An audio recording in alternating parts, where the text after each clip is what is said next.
नमस्कार दोस्तों, मैं नारायण महेश्वरी आप सबका स्वागत करता हूं। नमस्कार दोस्तों, मैं नारायण महेश्वरी आप सबका स्वागत करता हूं।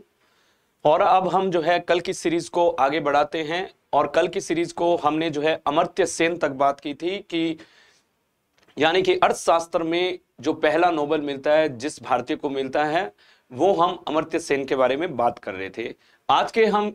आज की इस सीरीज का हमारा जो पहला पॉइंट है वो पॉइंट ये है कि सर्वोच्च न्यायालय के प्रथम मुख्य न्यायाधीश, जी हाँ मेरे दोस्तों, the first chief justice of supreme court, then your answer must be the न्यायमूर्ति हीरालाल जे कानिया। न्यायमूर्ति Hiralal J Kania was the first chief justice of the supreme court. तो अगर आपसे पूछ ले सुप्रीम कोर्ट का प्रथम चीफ जस्टिस कौन था, तो आपको आंसर होगा, आपका और हमारा सबका आंसर क्या होगा, न्यायमूर्ति हीरालाल जे कानिया। ये आपको ध्यान रखना है, ठीक है। Now come to the next point कि प्रथम भारतीय पायलट कौन थे, कि द फर्स्ट इंडियन पायलट कौन थे, JRD टाटा। JRD टाटा का फुल नाम जो था, हम कहेंगे जो पूरा नाम था वो था जहांगीर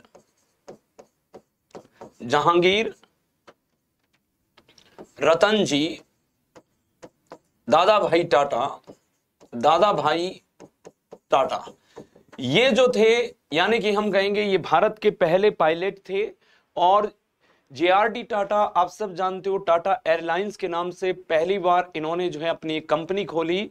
और कंपनी खोलने के बाद में ये कंपनी बाद में जो है एयर इंडिया के नाम से प्रसिद्ध हो जाती है। तो ये JRD टाटा हम कहेंगे भारतीय विमान क्षेत्र के पिता भी कहा जाता है। सो हम कहेंगे कि ये भारतीय विमान क्षेत्र के फादर या पिता भी इनको कहा जाता है। अब हम बात करेंगे, आगे चलते हैं कि आगे हमारा जो पॉइंट है वो ये है भारत के प्रथम कानून मंत्री। जी हाँ मेरे दोस्तों, अगर भारत के प्रथम कानून मंत्री अगर आपसे पूछ ले कौन है, तो हम सब जानते हैं, each and every Indian knows about कि who is the first law minister of India. The first law minister of India was doctor Bhimrao Ambedkar. Doctor Bhimrao Ambedkar जो है पहले लॉ मिनिस्टर थे। और आप देखिए कि इन्होंने 1920 में, यानी कि इनका जन्म जो होता है मऊ में होता है, मऊ इन मध्य प्रदेश के मऊ में इनका जन्म होता है। यानी कि एक जो है हम कहेंगे कि महू नामक जो यानी कि क्षेत्र है, उसी महू नामक स्थान पर इनका जो है मध्य प्रदेश में इनका जन्म होता है। अब हम बात करते हैं 1920 में इन्होंने all India depress class society की स्थापना की। ऑल इंडिया डिप्रेस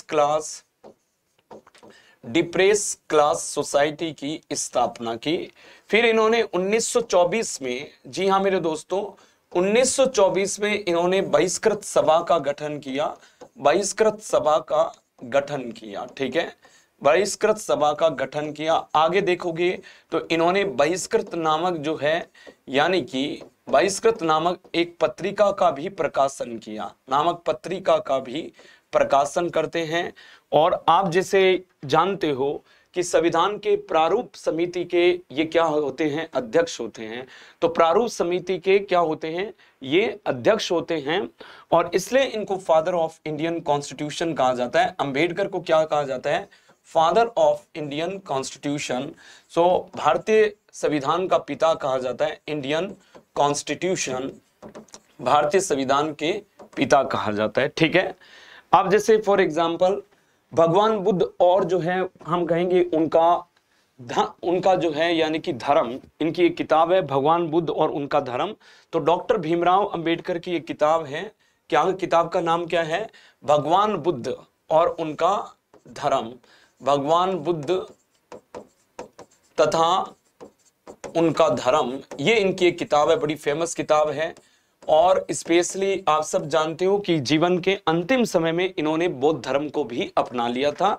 ये बुद्धिस्ट हो जाते हैं, बौद्ध धर्म को भी अपना लेते हैं। जी हाँ मेरे दोस्तों, अब आगे चलते हैं। आज के हमारी इस सीरीज का अगला जो है पॉइंट ये है कि भारत के पहले उप प्रधानमंत्री कौन होते हैं। भारत के पहले उप प्रधानमंत्री सरदार वल्लभ भाई पटेल होते हैं। और भारत के पहले उपराष्ट्रपति कौन होते हैं, भारत के पहले उपराष्ट्रपति होते हैं डॉक्टर सर्वपल्ली राधाकृष्ण। और भारत के प्रथम राष्ट्रपति कौन होते हैं, यानी डॉक्टर राजेंद्र प्रसाद होते हैं। तो भारत के प्रथम राष्ट्रपति डॉक्टर राजेंद्र प्रसाद होते हैं और संविधान सभा के जो पहले अध्यक्ष होते हैं हमारे, वो डॉक्टर सच्चिदानंद सिन्हा होते हैं। जी हाँ मेरे दोस्तों, कौन होते हैं? डॉक्टर सच्चिदानंद सिन्हा। और संविधान सभा के जो दूसरी मीटिंग होती है 11 दिसंबर को, जो दूसरी मीटिंग होती है उसमें डॉक्टर राजेंद्र प्रसाद अध्यक्ष के रूप में चुने जाते हैं। ठीक है, तो भारत के प्रथम जो है हम कहेंगे कि प्रधानमंत्री पंडित जवाहरलाल नेहरू और प्रथम उप प्रधानमंत्री जो होते हैं सरदार वल्लभ भाई पटेल। जैसे कल ही मैंने कहा, सरदार वल्लभ भाई पटेल बारदोली जो है किसान सत्याग्रह का नेतृत्व करते हैं। बारदोली जो है सत्याग्रह का नेतृत्व करते हैं और 1928 में होता है। और यहाँ पर हम कहेंगे कि यहाँ की महिलाओं ने, बारदोली की महिला, गुजरात के बारदोली तालुका की महिलाओं ने खुश होकर वल्लभ भाई पटेल को सरदार की उपाधि प्रदान की गई। Vallabhbhai Patel has been given the title Sardar by the women's of the Bardoli in 1928 after the successful execution of the Bardoli Satyagraha and which was actually हम कहेंगे initiated by the Sardar Vallabhbhai Patel against the British authority due to the increase of the revenue। Revenue के increase, राजस्व के increase होने पर, कर बढ़ाने पर जो है सरकार के खिलाफ यह आंदोलन चलाया गया और इसके बाद इनको सरदार की उपाधि दी गई। ठीक है, अब बात करते हैं यहां से हम आगे की तरफ। भारत रत्न के पहले विदेशी प्राप्तकर्ता कौन थे? खान अब्दुल गफ्फार खान। जी हाँ मेरे दोस्तों, खान अब्दुल गफ्फार खान यानी कि हम कहेंगे एक पाकिस्तानी सिटीजन हैं, पाकिस्तानी सिटीजन थे। बट इनका इतिहास अगर हम देखें तो इनको सीमांत गांधी कहा जाता है। क्या कहा जाता है? सीमांत गांधी कहा जाता है। सीमांत गांधी इसलिए कहा जाता है, फ्रंटियर गांधी कहा जाता है इनको। क्या कहा जाता है? फ्रंटियर गांधी। तो इनको कहा जाता है फ्रंटियर गांधी कहा जाता है। और फ्रंटियर गांधी हम कहेंगे इसलिए कहा जाता है इनको क्योंकि ये देखो 1930 में जब महात्मा गांधी ने सविनय अवज्ञा आंदोलन की शुरुआत की थी, तो सविनय अवज्ञा आंदोलन की जब गांधी शुरुआत करते हैं 1930 में, 1930 में, तो civil disobedience movement was started by Gandhi in 1930। तो भारत का जो उत्तर पश्चिम सीमांत प्रांत था, भारत के उत्तर पश्चिम सीमांत प्रांत से सविनय अवज्ञा आंदोलन का नेतृत्व किसने किया? नेतृत्व किया खान अब्दुल गफ्फार खान ने। He was the Pathan. और जो है ये भारत का जो सिंध बलूचिस्तान की जो एरिया थे, उस एरिया से सविनय अवज्ञा आंदोलन का नेतृत्व गांधी के कहने पर, ये हार्डकोर गांधीयन फिलॉसफी के जो है हम कहेंगे के इंसान थे और गांधी को अपना जो है गांधीवादी नेता थे ये, और गांधीवादी नेता थे इसलिए इनको सीमांत गांधी कहा जाता है। गांधी से बहुत प्रभावित थे जब तक ये इलाका भारत का था। पर 1947 में जब भारत का विभाजन होता है, भारत को आज़ादी मिलती है, and after the partition of India एक नया देश बन जाता है और वो नया देश का नाम होता है पाकिस्तान। तो भारत का जो ये उत्तर पश्चिम सीमांत प्रांत होता है वो अब पाकिस्तान में चला गया, पर ये सदियों से, पीढ़ियों से ये यहीं रह रहे थे। तो खान अब्दुल गफ्फार खान के पास में पाकिस्तान जाने के अलावा कोई चारा नहीं रहा। फिर भी इनके जो है सहयोग को, इनको जो है इनके कंट्रीब्यूशन को देखते हुए राजीव गांधी गवर्नमेंट ने इनको बाद में भारत रत्न जो है पुरस्कार दिया। तो ये एकमात्र पाकिस्तानी सिटीजन है, एकमात्र विदेशी व्यक्ति है जिनको भारत रत्न दिया गया। ठीक है, वैसे हम कहेंगे पाकिस्तानी सिटीजन, जो पहले पाकिस्तानी सिटीजन, एकमात्र तो नहीं, इसके बाद में भी खूब जनों को दिया है, पर हम कहेंगे एकमात्र पाकिस्तानी तो जरूर है और पहले विदेशी व्यक्ति जिनको जो है भारत रत्न दिया गया। ठीक है, अब हम बात कहेंगे अर्थशास्त्र में नोबेल पुरस्कार पाने वाले पहले भारतीय। कल ही हम बात कर रहे थे डॉक्टर अमर्त्य सेन। डॉक्टर अमर्त्य सेन जो है अर्थशास्त्र में नोबेल पुरस्कार प्राप्त करने वाले पहले भारतीय होते हैं।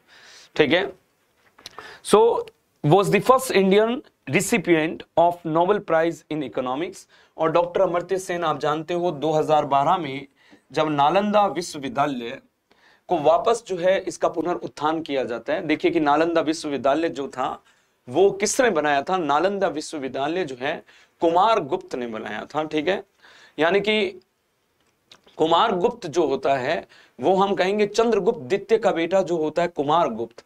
इसी कुमार गुप्त ने नालंदा विश्वविद्यालय की स्थापना की 5वीं शताब्दी से लेकर 12वीं शताब्दी तक।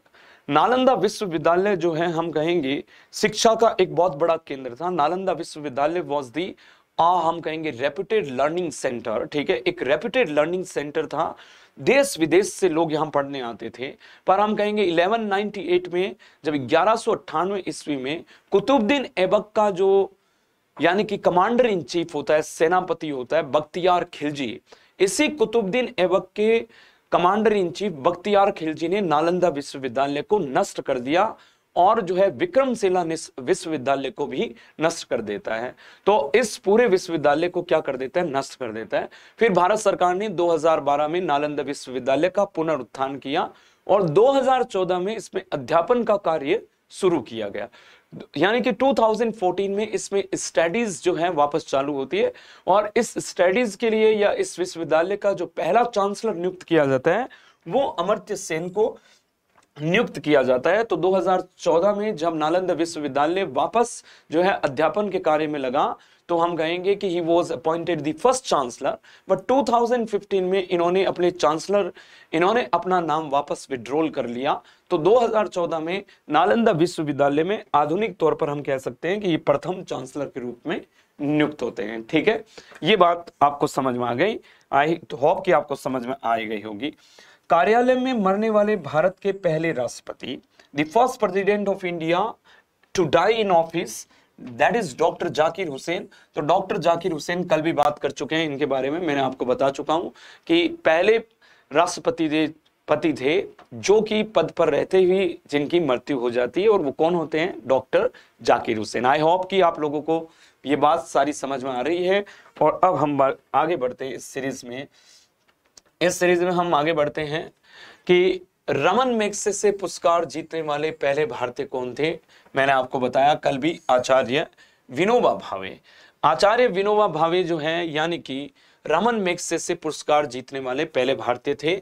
और जैसे मैं पहले भी आपसे डिस्कस कर चुका हूं कि ये हम कहेंगे कि रमन मैग्सेसे जो थे वो फिलीपींस के राष्ट्रपति थे। क्या थे, फिलीपींस के राष्ट्रपति थे। और इन्हीं के राष्ट्रपति के नाम पर ही जो है हम कहेंगे कि रमन मैग्सेसे पुरस्कार दिया जाता है। और रमन मैग्सेसे पुरस्कार को एशिया का नोबेल भी कहा जाता है। इसको क्या कहा जाता है, एशिया का नोबेल कहा जाता है। तो इस अवार्ड को क्या कहा जाता है, एशिया का नोबेल कहा जाता है। ठीक है, विनोबा भावे को ये पहला पुरस्कार जो है इंडिया में किसी भारतीय को मिलने वाला पहला पुरस्कार जो होता है रमन मैग्सेसे, वो विनोबा भावे को मिलता है। विनोबा भावे हम जानते हैं कि गांधी ने इनको प्रथम सत्याग्रही के रूप में चुना और जो है भूदान आंदोलन में इनका बड़ा योगदान रहा। अब हम बात करते हैं आगे की तरफ। ठीक है, भारत के पहले वित्त मंत्री कौन होते हैं, आर के शनमुखम चेट्टी। आर के शनमुखम चेट्टी जो होते हैं ये भारत के पहले वित्त मंत्री होते हैं। तमिलनाडु में इनका जन्म होता है और 1947 से लेकर 1949 तक ये वित्त मंत्री रहते हैं। और प्रथम बजट पेश करने का जो है यानी कि श्रेय इन्हीं को जाता है। प्रथम बजट पेश किया इन्होंने। First budget was introduced by this man after the independence of the India।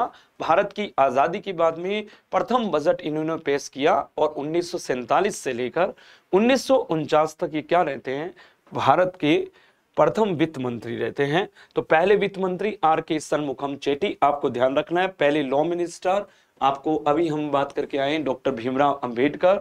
ठीक है, और वित्त मंत्री आपने देख लिया जो है। और पहले भारत के उप प्रधानमंत्री कौन रहे थे, सरदार वल्लभ भाई पटेल। ठीक है, अब हम बात करते हैं भारत रत्न पाने वाले पहले खिलाड़ी कौन होते हैं। जी हाँ मेरे दोस्तों, सचिन तेंदुलकर। इस व्यक्ति का नाम कौन नहीं जानता है, एवरीबडी नोज। यानी कि he is the god of the cricket, भगवान कहा जाते हैं, क्रिकेट के भगवान किसे कहते हैं, सचिन तेंदुलकर को। 2014 में इनको जो है भारत रत्न पुरस्कार दिया गया। और आपको मैं एक इंटरेस्टिंग फैक्ट बता देता हूं, सबसे कम उम्र में पाने वाले व्यक्ति थे। सबसे कम उम्र में हम कहेंगे उम्र में भारत रत्न प्राप्त करने वाले व्यक्ति, भारत रत्न प्राप्त करने वाले व्यक्ति, तो ये हम कहेंगे कि सबसे कम उम्र में, यानी कि भारत रत्न मिलता है इनको बहुत ही हम कहेंगे कम आयु में, कम एज में इनको जो है भारत रत्न मिलता है।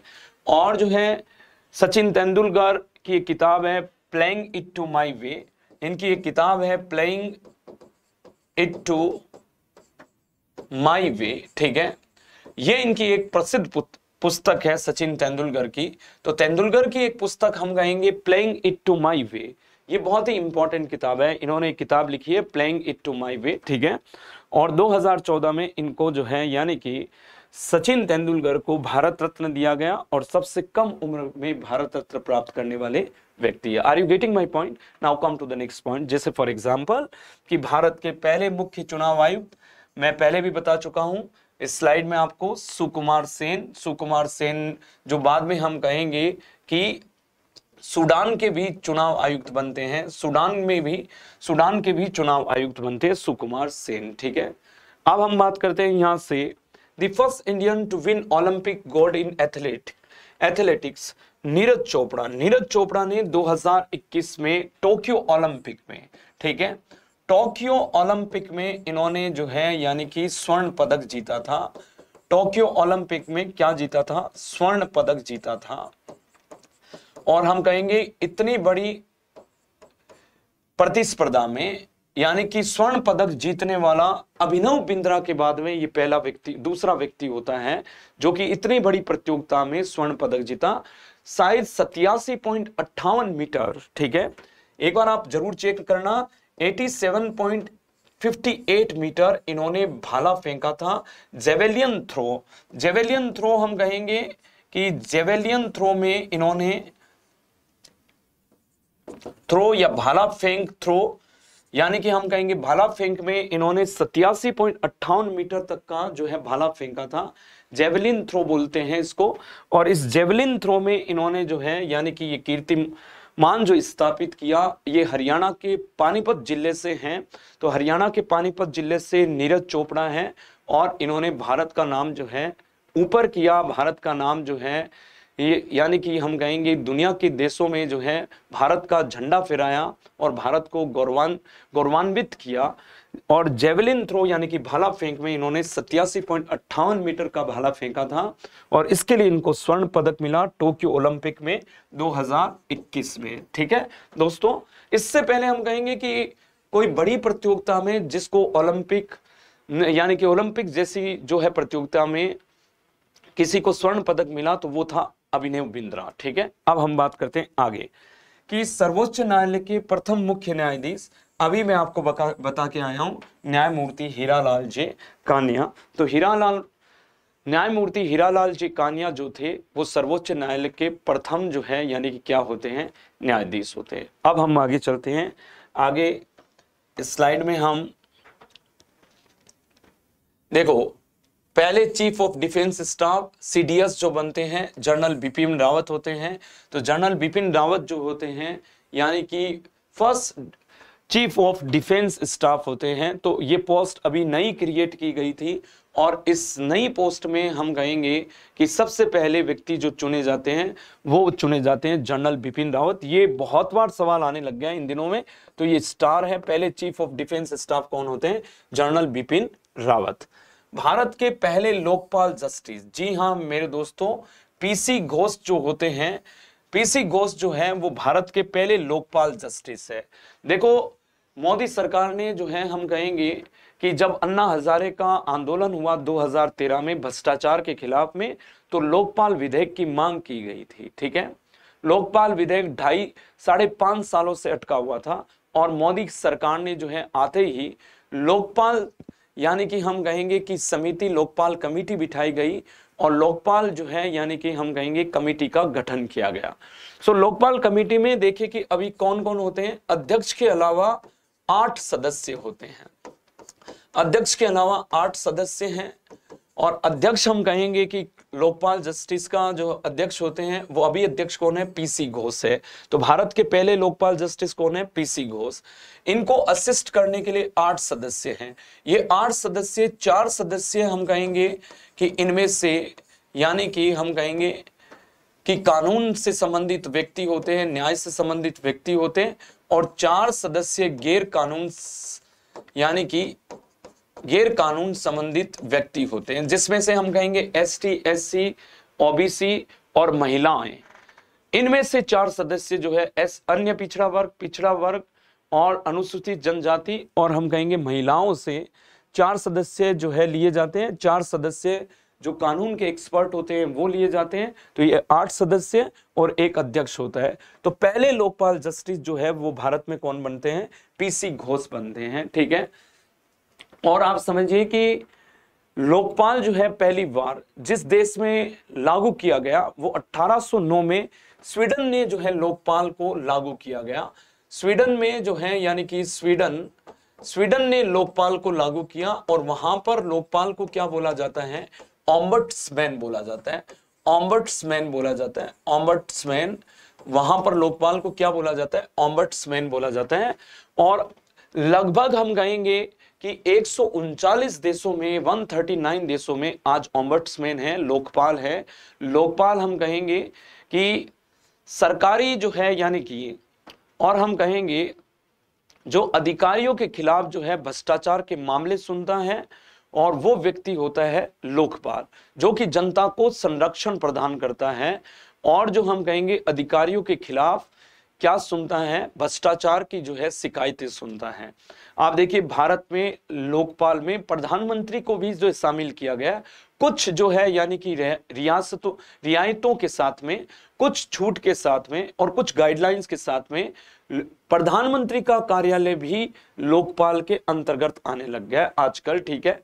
तो ये जो है मोदी सरकार ने ये काम किया आते ही पीसी घोष। अब हम बात करते हैं पदार्पण पर लगातार 3 टेस्ट में 3 टेस्ट शतक लगाने वाले पहले बल्लेबाज कौन थे। The first batsman to score 3 test century in 3 successive test on debut में जो है हम कहेंगे डेब्यू करने में पहली बार, यानी कि हम कहेंगे कि खेलने आए, जैसे आप पहली बार खेलने जा रहे हो अंतरराष्ट्रीय क्रिकेट, तो ऐसे भारतीय खिलाड़ी कौन था जो पहली बार अंतरराष्ट्रीय क्रिकेट को खेलने आता है और अपने 3 टेस्टों में 3 लगातार सेंचुरी मारता है। आज तक उसका कोई रिकॉर्ड तोड़ नहीं पाया है, वो थे मोहम्मद अजहरुद्दीन। 1984 में मोहम्मद अजहरुद्दीन ने, यानी कि हम कहेंगे कि अपने करियर की शुरुआत की 1984 में, और 1984 में जब वो टेस्ट क्रिकेट के रूप में, एक क्रिकेट खिलाड़ी के रूप में मैदान में आते हैं, तो 3 टेस्ट में लगातार 3 शतक मारते हैं।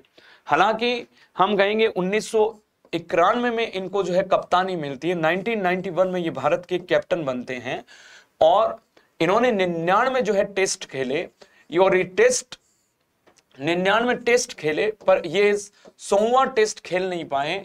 ये इनके जीवन का मलाल रह गया, क्योंकि 2000 में आपको मैं बताता हूं कि 2000 में इनके ऊपर जो है मैच फिक्सिंग का आरोप लगता है।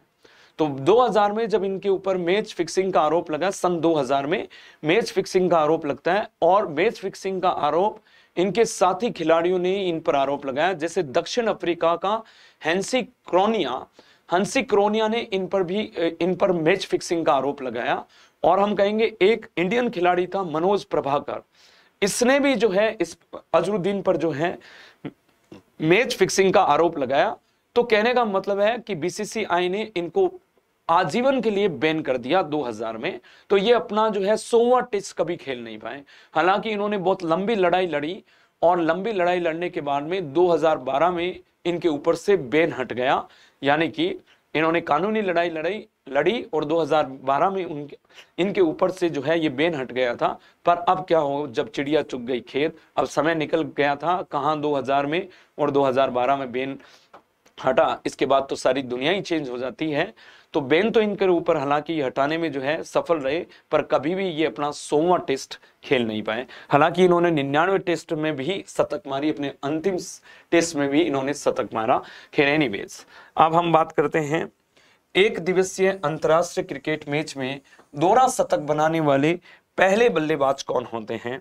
तो एक दिवसीय अंतरराष्ट्रीय क्रिकेट मैच में the first batsman to score a double century in one day international cricket match, that is Sachin Tendulkar. कौन होते हैं? सचिन तेंदुलकर। भाइयों ये पारी तो कौन भूल सकता है, 2010 में दक्षिण अफ्रीका के खिलाफ इन्होंने जो है यानी कि ये कीर्तिमान स्थापित किया। मेरे को तो आज भी वो पारी जो है यानी मेरे आंखों के सामने घूम जाती है, और मैं कभी कभी यूट्यूब में ऐसे ही इस पारी को देख लेता हूं। ठीक है, कि तेंदुलकर का जो है, तेंदुलकर के फैन होने के कारण, फैन और तेंदुलकर की क्रिकेट को पसंद करने के कारण अभी भी लोग जो है इस पारी को देख लेते हैं। और 147 गेंदों में तेंदुलकर ने ये कीर्ति नाम स्थापित किया, नाबाद रहे 200 रन बनाकर, और 25 चौके लगाए इसमें तेंदुलकर ने, और 3 छक्के लगाए इस पारी में। वो पारी तो आपकी आंखों के सामने घूमती है तेंदुलकर की, जो मास्टर ब्लास्टर पारी थी इनकी, और इतनी टेक्निकल साउंड पारी जो है यानी कभी कभी देखने को मिलती थी। वो जमाना था जब तेंदुलकर आउट होने के बाद में टीवी बंद हो जाती थी। ठीक है, वो जमाना भी हमने बचपन में देखा है कि टीवी बंद हो जाती थी जब तेंदुलकर आउट हो गए, इसका मतलब है सब टीवी बंद। ठीक है, अब उसका मतलब है अब मैच हार गए, तेंदुलकर है जब तक मैच जीत गए। तो ये वो जमाना था तेंदुलकर का, और वो जमाना शायद अब कभी नहीं आएगा। खैर एनीवेज, सो अब हम नेक्स्ट जो है यानी कि बात करते हैं कि हमारे पॉइंट की, वो पॉइंट ये है, चिकित्सा में नोबेल पुरस्कार प्राप्त करने वाले भारतीय मूल के पहले व्यक्ति कौन थे?